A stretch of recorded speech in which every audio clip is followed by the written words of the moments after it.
Assalamualaikum warahmatullahi wabarakatuh. Bismillahirrahmanirrahim. Alhamdulillahirabbil alamin. Wa bihi nasta'inu ala umuri dunya waddin. Assalatu wassalamu ala asyrafil anbiya'il mursalin Sayyidina Muhammadin wa ala alihi washabihi ajma'in. Amma ba'du. Adik-adik santri yang saya cintai dan saya banggakan, kita melanjutkan kajian kita di bagian pertama, sekarang bagian kedua mengenai zakat fitrah. Sebelumnya kita sudah membahas tentang hukum zakat fitrah dan juga muzakki dari siapa yang wajib mengeluarkan zakat fitrah.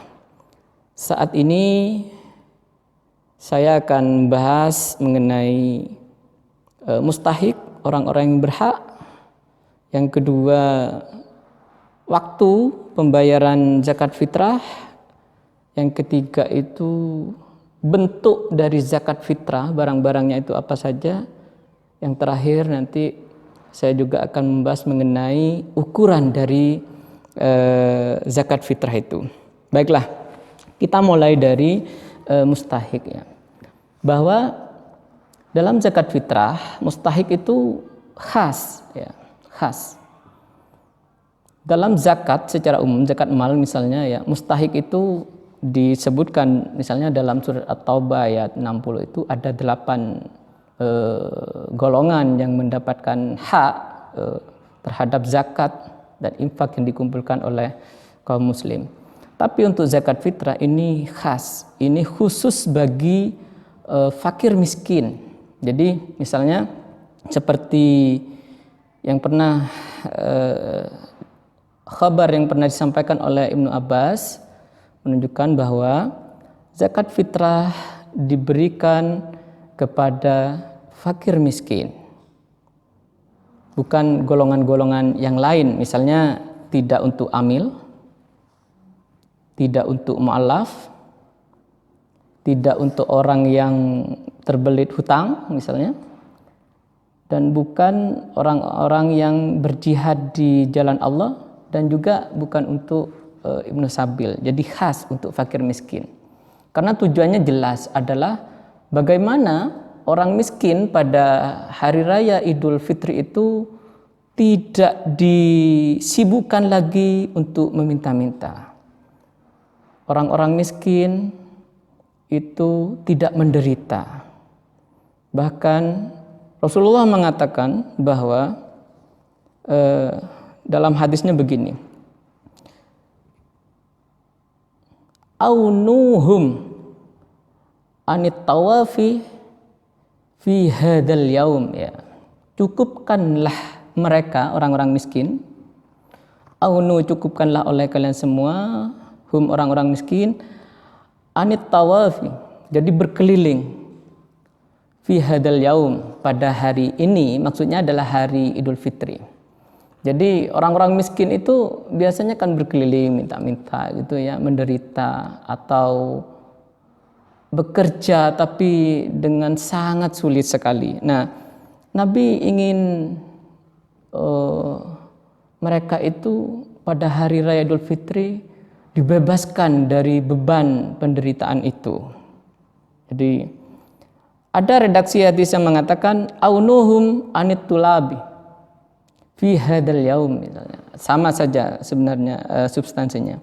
Bahwa pada saat itu orang miskin diberikan zakat fitrah agar sama-sama merasakan kegembiraan. Jadi luar biasa sekali pelembagaan zakat fitrah ini, karena agama yang dibawa oleh Rasulullah ini menjamin pada suatu waktu, yakni setidaknya pada hari raya Idul Fitri, semua orang Islam bergembira di situ, tidak menderita di situ. Yang kedua, ini terlihat sekali bahwa ajaran Rasulullah ini sangat visioner, dan visinya itu adalah untuk membangun masyarakat yang sejahtera dan tidak ada ketimpangan di situ. Nah, Yang selanjutnya, diberikan kepada siapa afdolnya zakat fitri itu? Di sini disebutkan bahwa zakat fitri diberikan kepada orang miskin, fakir miskin. Afdolnya itu kepada orang-orang terdekatnya muzaki. Jadi sanak famili, tetangga ya, dan orang-orang dekat kita. Misalnya kita punya asisten misalnya ya, yang membutuhkan ya asisten setelah keluarga luar yang misalnya ya, sanak famili, tetangga, terus ada asisten kita berikan ke asisten kita itu. Nah, jangan yang jauh dulu. Nah, kebalik kalau yang jauh dulu itu. Jadi yang dekat-dekat dulu. Jadi terlihat di sini bahwa keafdalan di sini untuk mengeratkan solidaritas sosial. Nah, baiklah adik-adik santri yang saya cintai, selanjutnya mengenai pembayaran zakat fitrah. Jadi zakat fitrah itu menurut jumhur ulama, yakni 4 imam mazhab, saya urut satu-satu ya. Menurut Imam Hanafi misalnya ya, atau mazhab Hanafiyah, itu boleh membayar zakat fitrah ketika sudah masuk Ramadan sampai terbenamnya matahari pada bulan puasa di hari yang terakhir, ya boleh itu. Terus waktu yang utama bagi Hanafi adalah setelah terbitnya fajar sampai pelaksanaan sholat Id. Karena hikmahnya adalah bahwa pada saat itu memang yang disebutkan oleh Rasulullah, orang-orang miskin mendapatkan sesuatu yang mereka butuhkan dari zakat itu. Terus selesai sholat Id sampai terbenam matahari itu wajib ya. Kalau terbit fajar sampai pelaksanaan sholat Id itu wajib dan utama, dan selesai sholat Id sampai terbenam matahari itu wajib menurut Hanafi. Terus menurut Maliki dan Hambali itu boleh membayar zakat H-2 Idul Fitri, gitu ya. Dan waktu wajibnya menurut dua mazhab ini adalah terbenamnya matahari puasa terakhir sampai pelaksanaan sholat Id. Dan waktu yang utama menurut dua mazhab ini adalah setelah terbitnya fajar sampai pelaksanaan sholat Id. Dan menurut Syafi'i ya, itu boleh kita bayar zakat fitrah itu ketika sudah masuk Ramadan. Dan wajibnya ketika terbenam matahari pada malam Idul Fitri, dan utamanya wajib dan utama ketika terbit fajar sampai pelaksanaan sholat Id. Dan tidak boleh menurut Syafi'i ya, kita itu mengakhirkan pembayaran zakat fitrah sampai setelah sholat Id. Dan itu haram kalau dia tidak berhalangan tapi menunda-nunda pembayaran zakat fitrah itu. Dan setelah sholat Idul Fitri tidak boleh juga ya. Setelah hari raya Idul Fitri menurut Syafi'i itu tidak boleh. Dan ada pendapat adik-adik santri yang mengatakan, yang disebutkan dalam kitab Fiqhul Islam wa Adilatuhu itu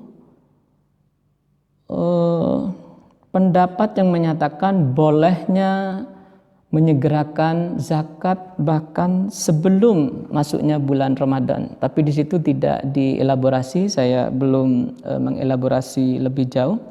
Nah, saya teringat pada permintaan Kiai Ma'ruf Amin kemarin bahwa MUI diminta untuk mengeluarkan fatwa orang Islam boleh membayar zakat fitrah sebelum bulan puasa. Ini menarik kalau kita pelajari lebih lanjut sebenarnya. Itu ada dalam fikih. Nah, baik adik-adik santri, yang selanjutnya tentang jenis dan ukuran dari zakat. Ya. Dalil Abu Hanifah dan Muhammad Asy-Syaibani memberikan ukuran zakat fitrah dengan 1 sak beras atau separuh sak atau setengah sak dari gandum. Nah, ukuran ini didasarkan pada hadis Rasulullah yang diriwayatkan oleh Sa'labah bin Sa'ir al-Udri, bahwasanya Rasulullah Shallallahu Alaihi Wasallam berkata, "Addu an kulli hurrin wa abdin nisfa sa'in minal burri aw sa'in min tamrin aw sa'in min sya'irin." Jadi Rasulullah mengatakan bahwa tunaikanlah untuk setiap orang merdeka dan budak, zakat maksudnya, itu sebesar setengah sok ya, gandum, 1 sok kurma, dan 1 sok beras. Jadi 1 sak menurut Abu Hanifah dan Muhammad Asy-Syaibani itu adalah 8 ritel Irak ya, yang mereka konversi menjadi 3,8 kg atau 3.800 gram. Ada yang menyatakan bahwa 1 sok itu adalah 4 mud. Kalau 1 mud adalah 6 ons atau 6 ons setengah, maka 1 sok itu sekitar 2,5 kg, dan ini yang banyak digunakan, yang banyak dipakai oleh masyarakat muslim khususnya di Indonesia. Jadi zakat fitrahnya itu 2,5 kg beras. Nah, selanjutnya apa barang-barang yang utama untuk dibayarkan sebagai zakat fitrah ini? Menurut jumhur, zakat fitrah berupa makanan pokok dengan kualitas yang baik. Kalau sekarang kita mengenal misalnya beras medium dan premium. Jadi jangan menggunakan beras yang kualitasnya jelek. Setidaknya kalau kita mengeluarkan zakat adalah zakat itu barang atau beras atau bahan makanan pokok yang itu kita makan. Ya, kualitasnya seperti yang kita makan. Nah, menurut jumhur,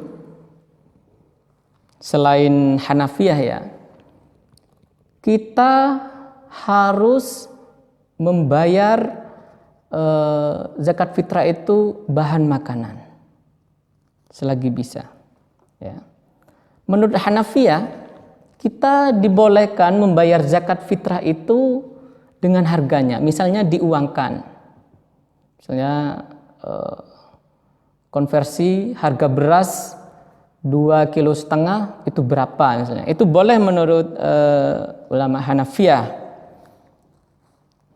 Jadi tapi ini lebih pada alternatif ya. Kalau misalnya ada beras atau makanan-makanan pokok yang lain, misalnya jagung dan lain sebagainya, maka lebih diutamakan bahan makanan pokok itu. Nah, saya pikir itu yang bisa saya sampaikan mengenai zakat fitrah ini. Mudah-mudahan bermanfaat untuk kita semua. Kurang lebihnya mohon maaf. Akhir kalam, wallahul muwaffiq ila aqwamit thoriq. Assalamualaikum warahmatullahi wabarakatuh.